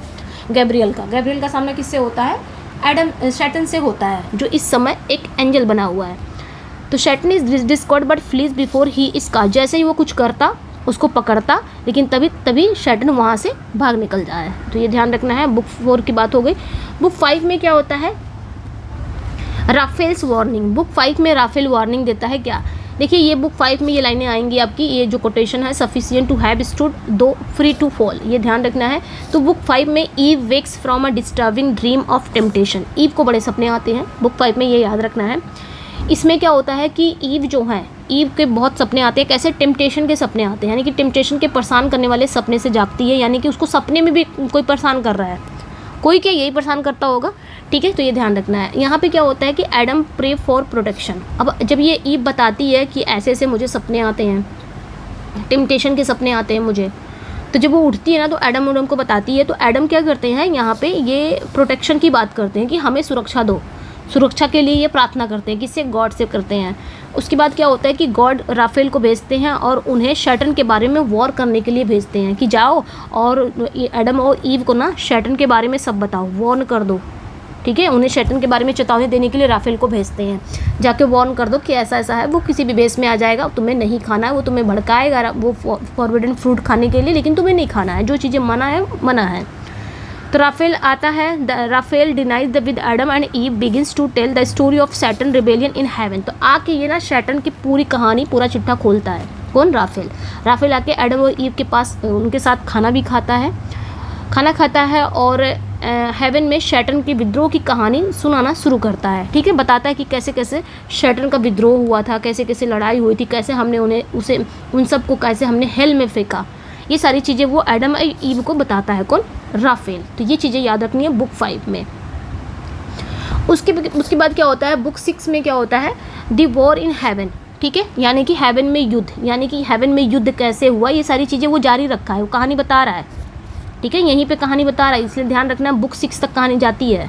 बुक 5 फिर बुक 6 में वो कहानी ही बता रहा है। कौन? राफेल बता रहा है एडम और ईव को कि कैसे कैसे वॉर हुआ हेवन में। तो ये लाइनें आती हैं, ये ध्यान रखना है। राफेल यहाँ पे recount the epic celestial war. अब यहाँ पे जो राफेल है ना, वो उस एपिक सेलेस्टियल वॉर के बारे में बताता है। ठीक है, जो सेलेस्टियल वॉर है, जो दिव्य युद्ध का वर्णन करता है कि कैसे कैसे युद्ध हुआ। ठीक है, फिर Satan and his followers rebel but Michael and the loyal angels fight back. और बताता है कि सैटर्न और उसके जो फॉलोअर्स हैं वो विद्रोह करते थे और माइकल और जो वफादार एंजल वो जवाबी लड़ाई करते थे। कि बताता, पूरी कहानी बताता है कि जब वो हेवन में थे तो वो लोग कैसे थे और कैसे विद्रोह हुआ, कैसे वॉर हुआ हेवन में, कैसे क्या चीज़ें हुई। तो ये पूरी कहानी बता रहा है कि सैटर्न और उसके फॉलोअर जो थे वो रेबेल करते थे, विद्रोह करते थे, लेकिन माइकल था और कुछ लॉयल एंजल्स थे, वो बराबरी इनसे जवाबी लड़ाई करते थे। तो ये ध्यान रखना है। फिर ऑन द थर्ड डे क्या हुआ, the Son of God enters the battle field alone and drive the rebels. ये मतलब ये युद्ध चलता रहा। ठीक है, ये युद्ध चलता रहा, लेकिन तीसरे दिन क्या हुआ, तीसरे दिन जो युद्ध चल ही रहा था, तो तीसरे दिन गॉड ऑफ सन यानी कि सन ऑफ गॉड की एंट्री होती है। ये आते हैं, युद्ध के मैदान में प्रवेश करते हैं और battle field alone and drive the rebels out of heaven and hurling them into hello. उसके बाद ये क्या करते हैं, तीसरे दिन आते हैं सन ऑफ गॉड, ये युद्ध में प्रवेश करते हैं और ये क्या करते हैं, विद्रोहियों को हेवन से निकाल कर कहाँ फेंक देते हैं, हेल में फेंक देते हैं। तो ये पूरी स्टोरी बता रहा है, तो ये ध्यान रखना है। बुक 5 से स्टार्ट होती है स्टोरी, मतलब सैटर्न और उसके फॉलोअर्स की स्टोरी बताते हैं कि कैसे कैसे क्या हुआ, कैसे वॉर हुआ, और एडम और ईव को बताते हैं। बुक 6 तक चलती है। ठीक है, अब आते हैं बुक 7 में क्या होता है, एडम की स्टोरी यहाँ पे चालू हो जाती है, क्रिएशन ऑफ द वर्ल्ड। तो ये लाइनें याद रखनी है, लेट देयर बी लाइट। ठीक है, तो यहाँ पे क्या होता है, बुक 7 की बात होती है। कहता है कि at Adam request Raphael narrate the creation. ठीक है, एडम जो है, अब यहाँ पे बुक 7, एक मिनट, हाँ, एडम का क्या होता है कि एडम रिक्वेस्ट करता है। क्या? एडम से रिक्वेस्ट। ठीक है, एडम क्या करता है, यहाँ पे रिक्वेस्ट करता है। क्या रिक्वेस्ट करता है? एडम यहाँ पे रिक्वेस्ट करता है कि और भी कुछ बताओ। तो राफेल क्या करता है, क्रिएशन के बारे में बताने लग जाता है। क्रिएशन मतलब कैसे रचना की, गॉड ने कैसे क्रिएट किया, उस चीज़ के बारे में बताने लग जाता है। तो डिस्क्राइब कि मतलब ये दुनिया कैसे बनी, पृथ्वी कैसे बना, कुछ बताओ, इसके बारे में बताओ, गॉड ने कैसे क्रिएट किया दुनिया, कैसे ब्रह्मांड बनाया। तो यहाँ पे भी राफेल बताने लग जाता है कि डिस्क्राइब द 6 डेज, केवल 6 दिन में दुनिया बनी थी। ठीक है, तो ये याद रखना है कि उसने बताया कि 6 दिनों का वर्णन करता है, जिसमें in which God brings order out of chaos forming earth, sun, moon, stars, animals and finally man. यानी कि इन 6 दिनों के, मतलब ये 6 दिनों के बारे में बताता है कि 6 दिन में दुनिया बनी है, जिसमें ईश्वर ने क्या क्या भरा, आउट ऑफ केओस यानी कि अराजकता से व्यवस्था लाते हैं, और इसमें इन्होंने अर्थ बनाया, इसमें इन्होंने सन बनाया, मून बनाया, स्टार्स बनाया, एनिमल्स, एंड फाइनली उन्होंने मैन को भी क्रिएट कर दिया। ठीक है, तो ये सारी चीज़ें ये बताता है। कौन? राफेल। उसके बाद Raphael ends with a warning, obey God and live. आखिर पूरी कहानी वार्निंग बताओ, ताकि फिर राफेल क्या कहता है, एक वार्निंग देता है, एक वार्निंग के साथ समाप्त करती है अपनी बातों को ना, एक वार्निंग के साथ समाप्त करता है। कहता है ओबे गॉड, ईश्वर की आज्ञा का पालन करो, एंड लिव, और जीवित रहो। इतना बता के चला जाता है। समझ में आया? बुक 5, 6, 7 तक ये राफेल रहता है उनके पास ही। उसके बाद बुक 8 में क्या होता है, बुक 8 की एडम की स्टोरी आ जाती है बुक 8 में। ठीक है, यहाँ पे तो क्रिएशन ऑफ द वर्ल्ड की बात होती है। ठीक है, यानी कि संसार कैसे बना उसकी बात होती है। फिर बुक 8 में एडम की स्टोरी आ जाती है। एडम की स्टोरी क्या होती है, तो सी इज़ ऑफ मी, ये लाइन याद रखना है, बुक 8 में आती है। She is of me, I from myself am wrought, यानी वो मुझसे है और मैं स्वयं को क्रिएट किया हूँ, यानी कि मैं स्वयं से गढ़ा गया हूँ। तो एडम यहाँ पे क्या करता है, share the story of his own creation. अब यहाँ पे एडम अपनी स्टोरी बताता है, यानी कि मेरी क्रिएशन कैसे हुई है, वो अपनी स्टोरी को शेयर करता है कि मेरी क्रिएशन कैसी हुई, मेरी रचना कैसी हुई। तो ही रिकॉल्स वेकिंग इन ऑ, यानी कि वो आश्चर्य में जागना, स्पीकिंग विद गॉड, मैं क्या करता था, ईश्वर से बातें करता था और आश्चर्य में जागता था, ईश्वर से बातें करता था। एंड डिज़ायरिंग द कंपेनियन, और इच्छा रखता था एक साथी की, ठीक है, और एक साथी की इच्छा रखता था, अपनी कहानी बताने लगा कि मेरा क्रिएशन कैसे हुआ। Which led to the creation of Eve from his rib, और जिसके कारण क्या हुआ, उसकी पसली से ईव का निर्माण हुआ, ठीक है, कि ईव का निर्माण कैसे हुआ, मेरी रिब से ईव का निर्माण हुआ, ईव को बनाया गया, ईव को क्रिएट किया गया, ठीक है। फिर Raphael gently wants Adam not to let passion overcome reason then ascend back to heaven. अच्छा, राफेल अभी भी है, ठीक है, अपनी चीज़ ये बता के कहता है कि गॉड की ईश्वर करो, मतलब गॉड की आज्ञा का पालन करो और जीवित रहो। इतना तो राफेल अपनी कहानी बता देता है। देन एडम अपनी स्टोरी चालू कर देता है कि मेरा क्रिएशन कैसे हुआ, मैं आश्चर्य से जागता था, ईश्वर से बातें करता था, देन मेरे अंदर एक साथी की इच्छा आई और जिसके कारण फिर मेरी पसली से ईव को बनाया गया, ठीक है। ये सारी चीज़ें एडम अपनी स्टोरी बताता है किसे, राफेल को। फिर राफेल क्या करता है, राफेल आराम से एडम को धीरे से चेतावनी देता है, मतलब वार्निंग देता है कि लेट पैशन ओवरकम रीज़न, यानी कि जुनून को तर्क पर हावी मत होने देना कभी भी, ठीक है। असेंड बैक टू हेवन, और फिर वापस स्वर्ग चढ़ जाता है, यानी कि हेवन की तरफ ध्यान देना, हेवन की तरफ रहना, ज़्यादा अपने जुनून को तर्क पर हावी मत हो देना। यहाँ पे एक वार्निंग देता है कौन, राफेल, किसे, एडम को, ठीक है। मतलब यहाँ पे ये क्यों दिया, क्योंकि एडम को एक साथी की इच्छा सताने लगी कि मुझे एक साथी चाहिए, मैं अकेले नहीं कैसे रहूँ। तो यहाँ पे राफेल यहाँ पे समझा के जाता है। फिर बुक 9, अच्छा ये बुक 8 है ना, तो बुक 8 के बाद 9 ही आएगा। बुक 9 है टेम्पटेशन एंड फॉल। बुक 9 ही सबसे इंपॉर्टेंट है, सबसे ज़्यादा इंपॉर्टेंट बुक 9 है। बुक 9 में ही ईव को टेम्प्ट कर दिया जाता है, ठीक है, यानी कि ईव जो होते हैं ना वो फॉरबिडन फ्रूट इसी बुक 9 में ही खा लेती है, और शैटन भी सर्पेंट बन के इसी बुक 9 में आता है और उसे टेम्प्ट कर देता है, ठीक है, ये ध्यान रखना है। तो अर्थ फेल्ट द वुंड, ये याद रखना है लाइनें, earth felt the wound and nature from her seat and sighing, ठीक है, sighing through all her work gave sign of oath. आके देखते हैं अब ये जो है इस एपिक का ये क्लाइमेक्स सीन है, बुक 9, ये ध्यान रखना है, क्लाइमेक्स पे पहुंच गई स्टोरी अपनी। तो the climax of the epic, ठीक है, यानी कि एपिक का क्लाइमेक्स यही है बुक 9। क्या होता है इसमें, शैटन री एंटर्स एडन। एक तो बुक 4 में शैटन आता है, दूसरा शैटन कब आया, बुक 9 में। शैटन री एंटर्स ईडन, शैटन दोबारा से ईडन में आता है, now disguise as a serpent. अब वो अपने आप को कैसे भेष धारण किया है, एक सांप के रूप में, एक सर्प के रूप में भेष धारण करके ईडन में फिर से आता है। Finds Eve alone and flatters her, और वो देखता है कि ईडन में ईव जो है वो अकेले बैठी है, तो उसी के पास चला जाता है और उसे फ्लैटर करता है, उसकी चापलूसी करता है। देन क्या होता है कि she is tempt by pride and desire for knowledge and eats the fruit. अब ईव तो पहले से डिज़ायर रखती थी कि मुझे नॉलेज का होना चाहिए, मैंने ऊपर बताया ना ईव की क्वालिटी क्या थी, ईव की खासियत क्या थी, वो किस चीज़ की डिज़ायर रखती थी, तो उसी का फ़ायदा कहीं ना कहीं शैटन ने उठाया। तो यहाँ पे क्या हुआ कि वो ईव को अकेला पाकर उसकी चापलूसी करता है। Then she is tempted by pride and desire, मतलब वो प्राइड एंड यानी कि वो प्राइड और यानी कि अभिमान और ज्ञान की इच्छा से क्या हो गई, टेम्प्ट हो गई, प्रलोभित हो गई। एंड देन क्या होती है, अपने वो फ्रूट खा लेती है। मतलब यहाँ पे उसको फ्लैटर करता है कि तुम्हारे अंदर बहुत नॉलेज आ जाएगा अगर तुम उस फ्रूट को खा लोगी, तुम भी गॉड लाइक हो जाओगी, ठीक है। इस तरह का उसको समझाता है, टेम्प्ट करता है, फ्लैटर करता है कि अगर तुम उस, आखिर गॉड ने तुम्हें क्यों मना किया है, तुम लोग को क्यों मना किया है, क्योंकि वो अगर वो फ्रूट नहीं खाओगे तो तुम्हारे अंदर नॉलेज नहीं आएगा, उस फ्रूट खाने से नॉलेज भी आ जाएगा और तुम गॉड लाइक हो जाओगे, इसलिए गॉड ने तुम दोनों को मना किया वो फ्रूट खाने के लिए, वो फॉरबिडन फ्रूट खाने के लिए। तो ये इसके अंदर प्राइड एंड डिज़ायर तो रहता ही है, भाई मैं क्यों ना खाऊँ, अच्छा तो इसलिए मना किया, अब मैं खाऊँगी। तो ये क्या होता है, फ्रूट खा लेती है, ठीक है भाई।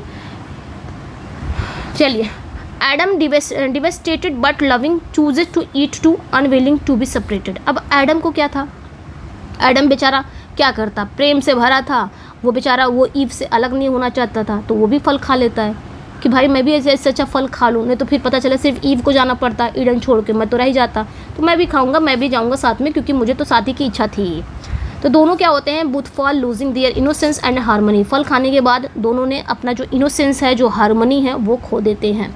तो ये ध्यान रखना है। फिर बुक 10 में क्या होता है कि जजमेंट एंड सिंस ट्रम्प हो जाता है। यहाँ पे क्या होता है, बुक 10 में न्याय और पाप की विजय होती है, यानी कि न्याय होता है और किसकी विजय होती है, पाप की। शैतान जीत जाता है ना। तो hell shall unfold and entertain you too, ये लाइनें आती हैं, नर्क खुलेगा तुम दोनों के मनोरंजन के लिए। तो यहाँ पे क्या होता है, बुक 10 में God send his son unjust to guilty pair. God क्या करते हैं, हम गॉड तो सब कुछ जानते हैं, वो क्या करते हैं, वो अपने बेटे को भेजते हैं, अपने सन को भेजते हैं और कहते हैं जाओ उस गिल्टी पेयर को, उस दोषी जोड़े को न्याय करने के लिए भेजते हैं, जाओ उनका न्याय करो। वो लोग तो खा ही लिए हैं जिस चीज़ को मैंने मना किया था। आगे क्या था, sin and death sense their movement and build a bridge from hell to earth. अब सिन और जो डेथ है ना, वो अपने मूवमेंट को भाप लेते हैं, ठीक है, और वो क्या करते हैं, वो नर्क से यानी कि हेल से पृथ्वी तक का एक पुल का निर्माण करते हैं, ठीक है। फिर उसके बाद क्या होता है कि Satan returns to hell expecting praise but he and his demons are turned into hissing serpents in the cruel punishment.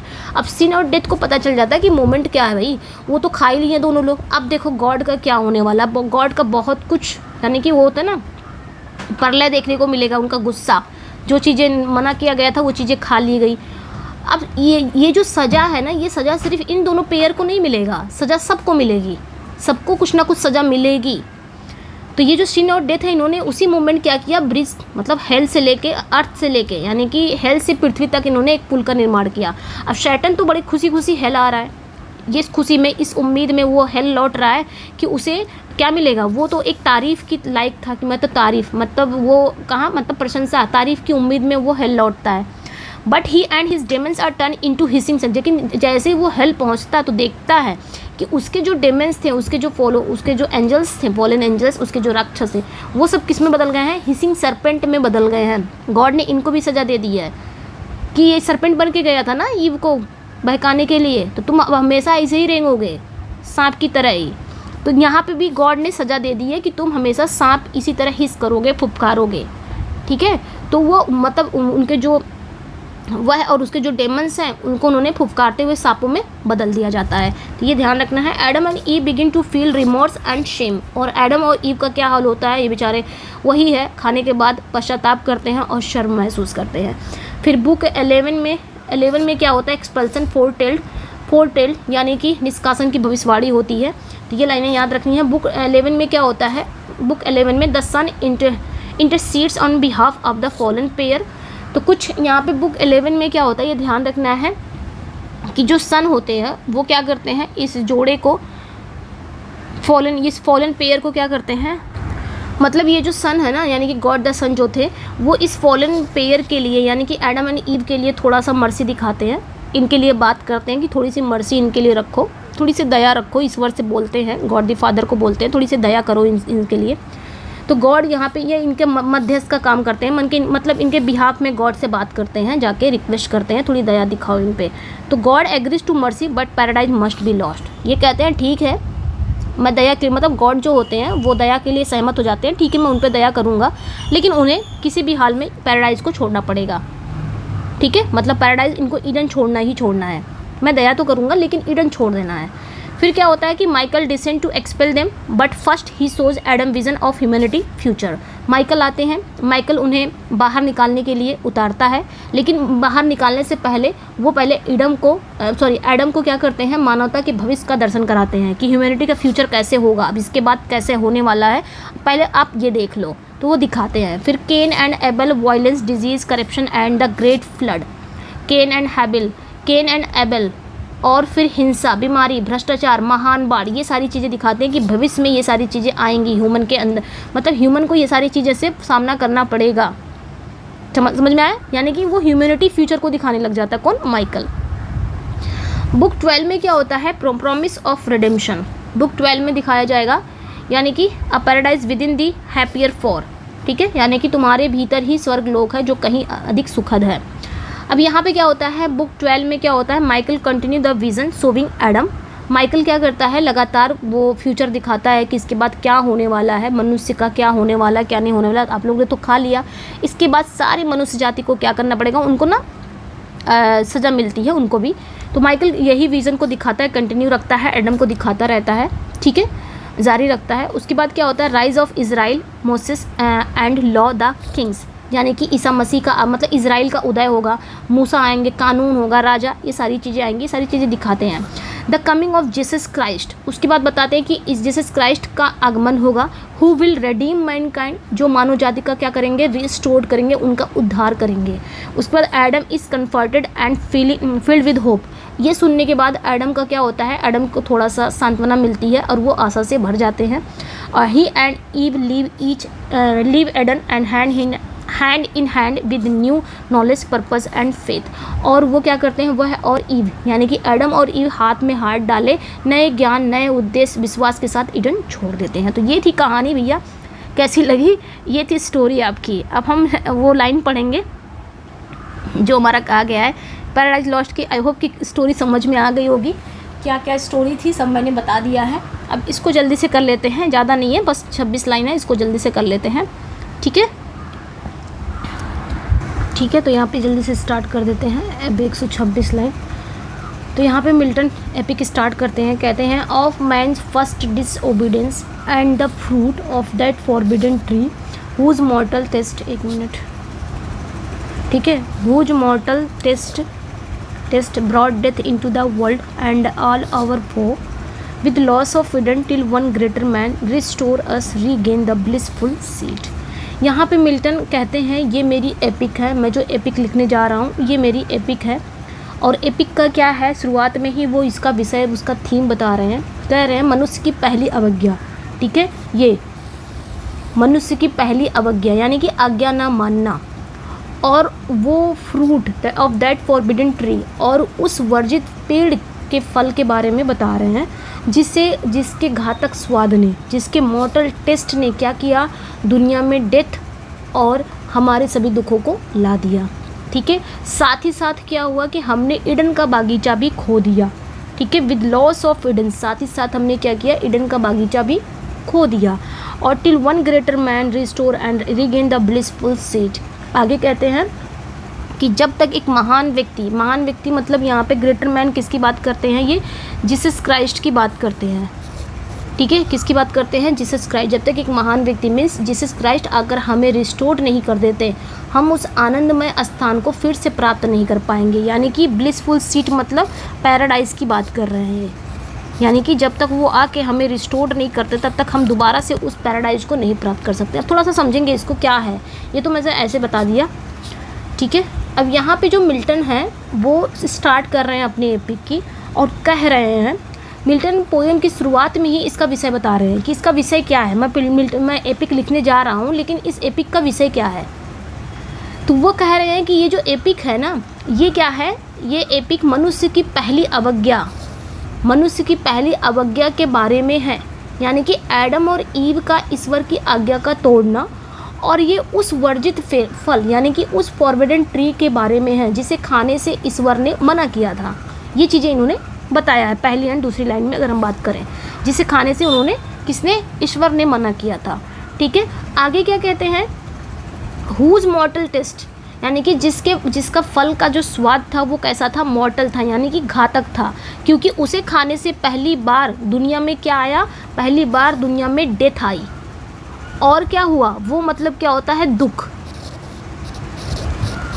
परेशानी, जिसके उस फल खाने से क्या हुआ, उस फल खाने से पहली बार दुनिया में डेथ आई, और हमारे सभी दुख शुरू हो गए वहीं से, हमारे सभी वो जो हैं वो शुरू हो गए। ठीक है, ये याद रखना है। आगे क्या कहते हैं, विद लॉस ऑफ ईडन, आगे कहते हैं इस जो अवज्ञा है, ये जो आज्ञा न मानने का जो रिजल्ट था, रिजल्ट ये निकला कि हमने ईडन को खो दिया। लॉस ऑफ ईडन यानी कि हमने स्वर्ग जैसे बागीचे से क्या किया, यानी कि स्वर्ग जैसे बागीचे को खो दिया, या यूँ बोलो कि हमें स्वर्ग जैसे बागीचे से निकाला जाना। ठीक है, यानी कि हमें निकाल दिया गया।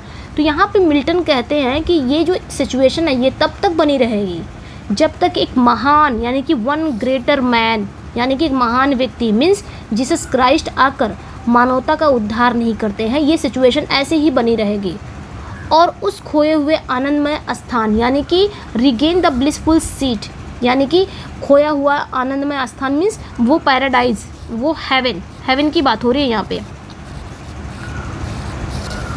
ठीक है, हेवन की बात हो रही है कि वो जो कह रहे हैं कि ये सिचुएशन ऐसे ही बनी रहेगी जब तक हम एक महान व्यक्ति यानी कि जीसस क्राइस्ट आकर मानवता का उद्धार नहीं करते हैं और उस खोए हुए ब्लिसफुल सीट यानी कि हेवन को फिर से प्राप्त नहीं कर लेते हैं।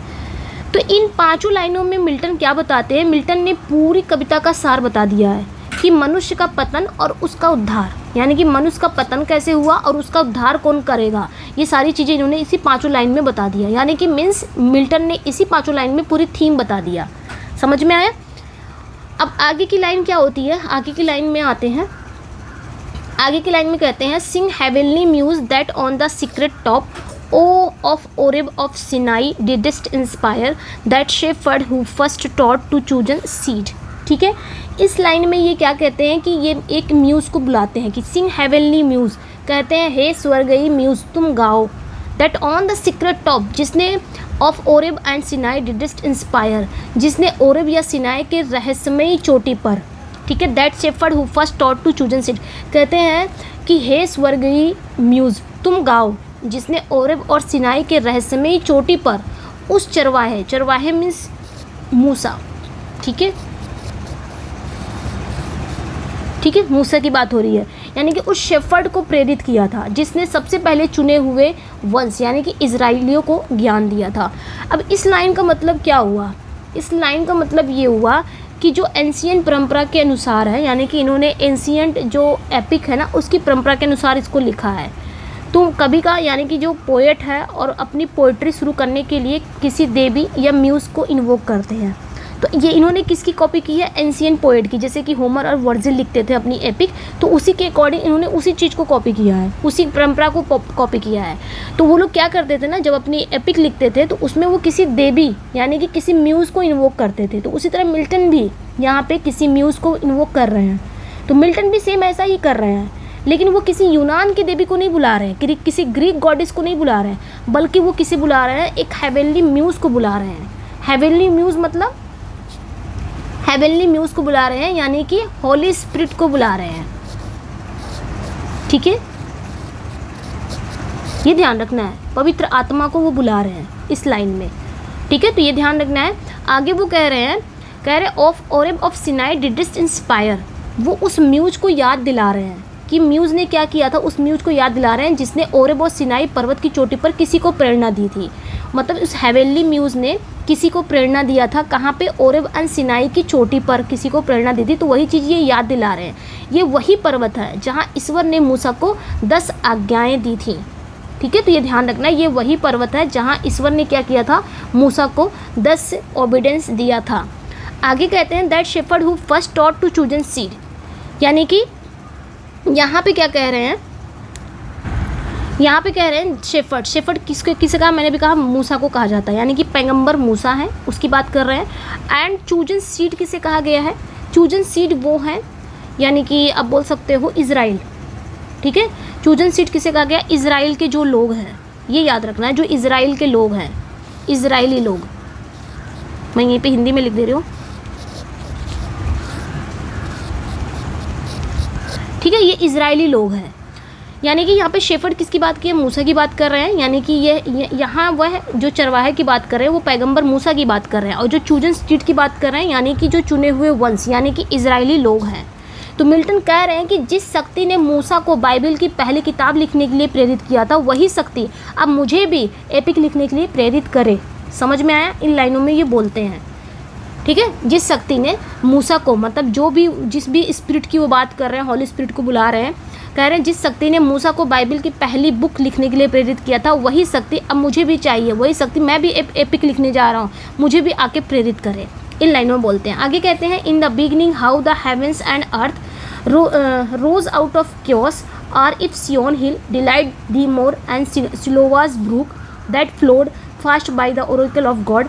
आगे क्या कहते हैं?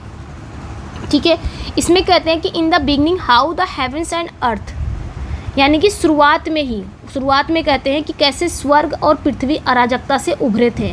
ठीक है, रोज आउट ऑफ क्योस, यानी कि शुरुआत में कैसे स्वर्ग और पृथ्वी अराजकता से उभरे थे।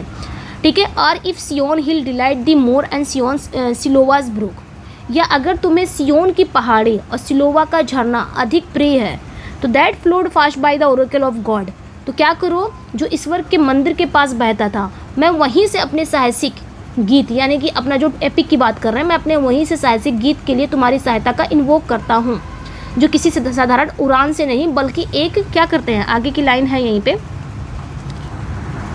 ठीक है। तो oracle of God I thence invoke thy aid my adventurous song that with no middle flight intend to soar above the Evonian mount while it pursue that unattempt at in prose or rhyme। तो यहाँ पे यही बात कह रहे हैं, ठीक है। यहाँ कहते हैं कि शुरुआत में जो स्वर्ग था, जो पृथ्वी थी, वो अराजकता से उभरा था और तुम्हें सियोन की पहाड़ी, ठीक है, सियोन हिल, सियोन की पहाड़ी और सिलोवास ब्रुक, सिलोवास ब्रुक मतलब क्या होता है, सिलोवा का झरना, बहुत अधिक प्रिय है। आगे कहते हैं कि जो ईश्वर के मंदिर के पास, ये जो सिलोवा का झरना है, ये कहाँ बहता है, ईश्वर के मंदिर के पास बहता था। मैं वहीं से अपने इस एडवेंचरस सॉन्ग, कह रहे हैं मैं वहीं से अपने इस साहसिक गीत के लिए तुम्हारी सहायता का इन्वोक करता हूँ कि तुम मेरी सहायता करो आके, ठीक है। कहते हैं फिर आगे मिडिल फ्लाइट, यानी जो किसी साधारण उड़ान नहीं है, मिडिल फ्लाइट मतलब साधारण उड़ान, ये कोई साधारण उड़ान नहीं, मतलब ये कोई साधारण एपिक नहीं है, बल्कि ये क्या है, एवोनियन माउंट, ठीक है। एवोनियन माउंट यानी कि यूनानी जो ग्रीक एपिक है ना, उससे भी ऊंचा उड़ने का इरादा रखता हूँ। मीन्स यहाँ पे कहने का मतलब है कि मेरी जो एपिक है वो कोई साधारण एपिक में लिखने नहीं जा रहा हूँ, बल्कि जो ग्रीक एपिक से भी मेरी ये ऊंची एपिक है, ऊंचा एपिक है, और ऐसी चीज़ों को करने की कोशिश कर रहा हूँ जो आज तक किसी ने ना लिखा हो, ना किसी ने कोई गद्य लिखा हो, ना किसी ने कोई प्रोज लिखा हो, ना वर्ड्स लिखा हो। तो इन लाइनों को हम समझेंगे इसमें वो कह क्या रहा है मिल्टन, ठीक है। इसमें मिल्टन कह रहे हैं, ये शुरुआत में कह रहे हैं, in the beginning how the heavens and earth, यानी कि जो अर्थ की कहानी का रेफरेंस बता रहे हैं कि कैसे ईश्वर ने शुरुआत में ब्रह्मांड की, कैसे दुनिया की रचना की थी। तो शुरुआत की बता रहे हैं कि कैसे ईश्वर ने जब दुनिया की रचना की थी तो उसके बारे में बता रहे हैं। कह रहे हैं कि सियोन हिल, यानी कि सियोन हिल और सिलोवा का झरना, सिलोवास ब्रुक मतलब सिलोवा का झरना, ये दोनों कहाँ पे हैं, ये यरूशलेम में पवित्र स्थान है। तो मिल्टन कह रहे हैं कि उनकी जो प्रेरणा है वो पूरी तरह से बाइबल और ईसाई धर्म से है, ना कि किसी और सोर्स से है। तो उनकी जो प्रेरणा है वो उन्होंने कहाँ से लिया है, बाइबल और ईसाई धर्म से लिया है। तो आगे की लाइन में ये क्या कहते हैं, मिल्टन यहाँ पे अपनी महत्वाकांक्षा बताते हैं। वो कहते हैं कि उनका जो एडवेंचरस सॉन्ग है, सॉन्ग मीन्स यहाँ पे अपने एपिक के बारे में बात कर रहे हैं, ठीक है। वो कहते हैं, मिल्टन कहते हैं, यहाँ पे बता रहे हैं, अपनी महत्वाकांक्षा बता रहे हैं, कह रहे हैं मेरा जो साहसिक एडवेंचरस सॉन्ग है, यानी कि साहसिक गीत, कोई साधारण कविता नहीं है, कोई साधारण पोयम नहीं है, ये मेरा जो मैं लिखने जा रहा हूँ ये कोई साधारण पोयम नहीं होगी, बल्कि no middle flight, no middle flight मतलब कोई साधारण पोयम नहीं होगी ये, ठीक है। आगे क्या कह रहे हैं, बल्कि ये क्या है, एवोनियन माउंट, आगे ये बात बोले ना, एवोनियन माउंट। एवोनियन माउंट क्या होता है, जहाँ पे ग्रीक पोएट की प्रेरणा का सोर्स होता है एवोनियन माउंट से।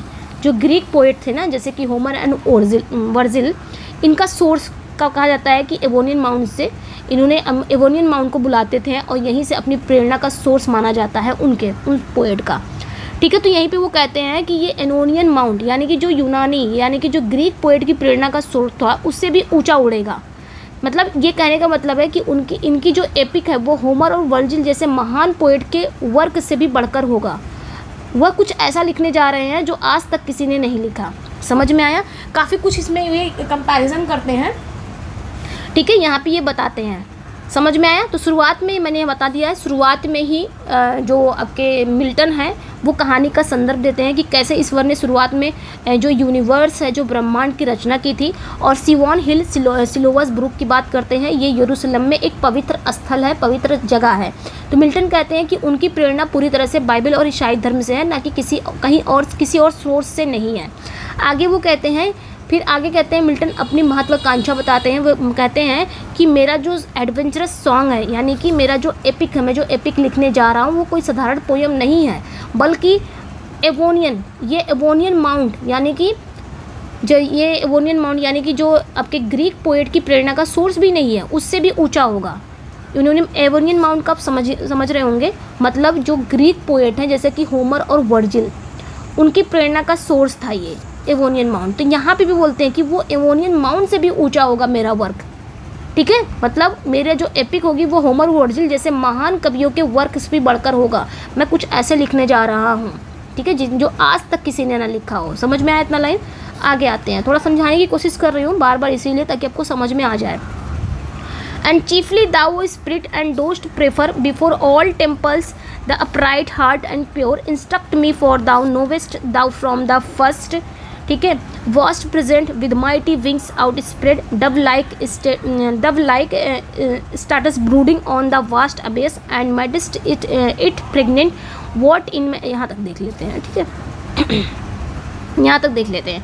अब यहाँ पे क्या कह रहे हैं, थोड़ा सा अब यहाँ पे क्या कह रहे हैं, यहाँ पे भी देख लेते हैं. कहते हैं and chiefly thou O spirit that dost prefer, और विशेष रूप से तुम हे पवित्र आत्मा. And chiefly thou O spirit, और विशेष रूप से तुम हे पवित्र आत्मा, that dost prefer before all temples the upright heart and pure, जो सभी मंदिरों से अधिक एक सच्चे और पवित्र हृदय को पसंद करती है. कहते हैं इंस्ट्रक्ट मी, मुझे सिखाओ, फॉर दाउ नोवेस्ट, क्योंकि तुम सब जानती हो, thou from the first was present, क्योंकि तुम सब जानती हो, तुम शुरुआत से ही मौजूद थी. ठीक है, तुम शुरुआत से ही मौजूद थी. And with mighty wings out spread Dove like starts brooding on the vast एबिस. आगे कहते हैं कि और अपने शक्तिशाली पंख फैलाकर एक कबूतर की तरह उस विशाल शून्य पर ध्यान मग्न बैठी थी.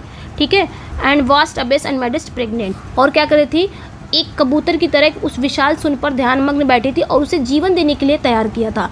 यहाँ पे कहने का मतलब क्या है मिल्टन का, मिल्टन अब सीधे किसे बुला रहे हैं, स्पिरिट को बोल रहे हैं.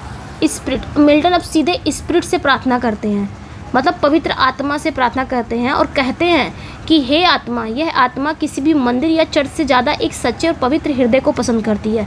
ये जिस भी स्पिरिट को बुला रहे हैं ना, पवित्र आत्मा से प्रार्थना कर रहे हैं ना, और कह रहे हैं ये जो पवित्र आत्मा है ना, ये किसी मंदिर या चर्च से ज़्यादा, अगर किसी इंसान का सच्चा दिल है, सच्चा इंसान है, सच्चा हृदय है, उसको ज़्यादा पसंद करती है बजाय मंदिर या चर्च को.